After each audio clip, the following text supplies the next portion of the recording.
start our song. Hey everybody, welcome back to Opera Tots video number 3. My name is Bridget and I'm from Pittsburgh Festival Opera. Now that we've learned about what an opera is, and you've learned the story to a real opera, today I want to talk to you about what it's like to go and visit an opera in real life in person.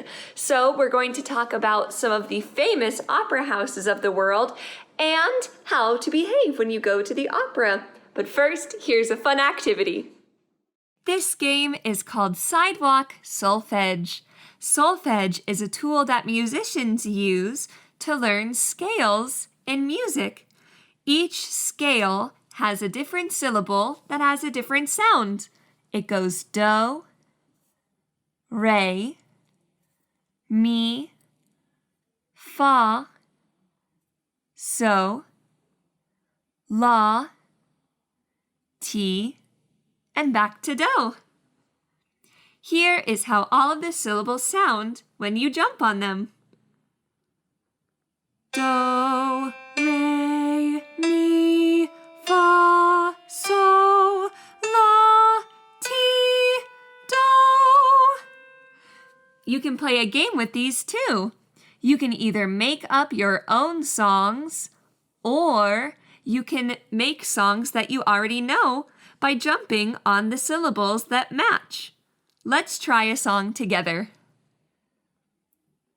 Do, do, so, so, la, la, so. Fa, fa, mi, mi, re, re, do. Do you know what that is? I'll do it one more time. Do, do, so, so, la, la, so. Fa, fa, mi, mi, re, re, do. If you said twinkle, twinkle, little star, you're right. Now let's look at some famous opera houses from all around the world, like this one. This is the Vienna Staatsoper, and it's in Austria. This opera house is the Berlin Staatsoper, and it's in Berlin, Germany. This opera house is called La Scala, and it's in Milan, Italy. And this one is the Metropolitan Opera House, and it's in New York City. The Metropolitan Opera House is one of the biggest opera houses there are.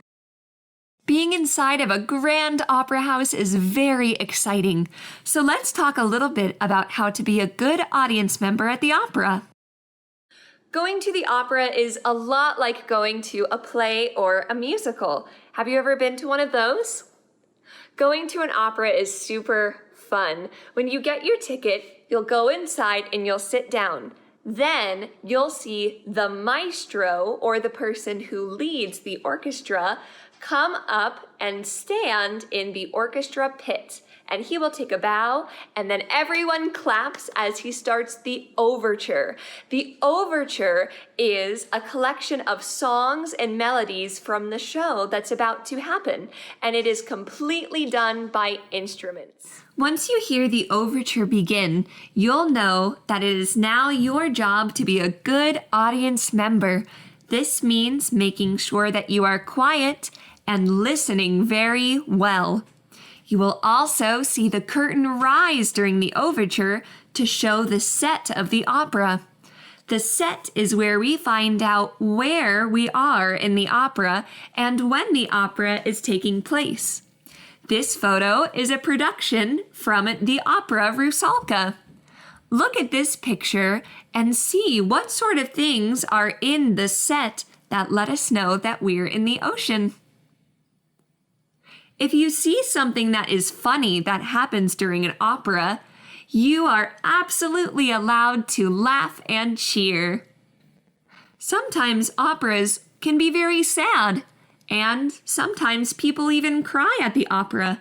That is totally okay too. You can show all of your emotions at the opera, just like you would at a musical or a play. It is also very nice when you applaud or clap for a performer or a group of performers. After a performer sings an aria, which is a song that they sing by themselves, people will clap and say bravo or brava. If the singer was a boy, you can say bravo. And if the singer was a girl, then you can say brava. If you're clapping after a group of people sing, then you can say bravi or bravissimi. Now we'll take a little quiz to see how much you know about what to do at the opera. If something funny happens at an opera, do you think that you should laugh or just sit with a blank face? You can laugh, absolutely. Yes, singers love it if you see something that you like or you think is funny, if you laugh and respond. Okay, question 2. If you see something sad in an opera, is it okay to cry or should you sit there and check your phone? Absolutely, it is totally okay to cry at an opera if you see something that's really sad and that moves you. You can show all of your emotions while you're at an opera. You don't have to just sit there and be very still, and you also probably shouldn't check your phone. So you might be wondering, what do you wear to an opera? Well, nowadays people can wear whatever they want. Some people come in jeans and a nice button-up t-shirt. Some people come in cute skirts and tops. Some people come in big, beautiful gowns or tuxedos. And one of my favorite parts of going to the opera is looking to see all of the very cool outfit ideas that people have. So get really creative with it. Wear something nice that you feel good and comfortable in, but also something that shows some respect to the people performing. Well, we hope that you enjoyed this very special edition of Opera Tots from Bridget and Roscoe. Bye-bye!